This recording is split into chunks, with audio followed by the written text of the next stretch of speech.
મદ્રાસ હાઈકોર્ટની મદુરાઈ બેન્ચે તિરુપરમકુન્દ્રમ ટેકરી ઉપર દીપથુન સ્તંભ પર દીવા પ્રગટાવવાની મંજૂરી આપતા આદેશને સમર્થન આપ્યું છે।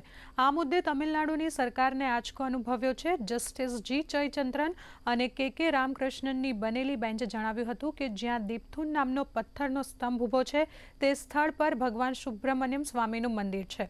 બેન્ચે જણાવ્યું હતું કે ભારતીય પુરાતત્વ સર્વેક્ષણ સાથે પરામર્શ કર્યા પછી દીવા પ્રગટાવી શકાય છે અને ન્યાયમૂર્તિ જી.આર. સ્વામીનાથનનો પૂર્વ આદેશ યથાવત રાખવામાં આવ્યો છે।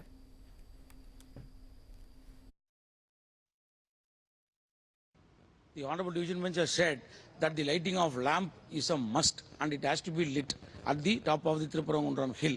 And they have said the HRNC authorities and the temple administration are duty bound to light the lamp. That is what the Honorable Division Bench has held in the first line.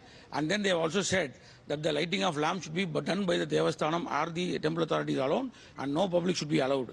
That is the main thing that I have recorded.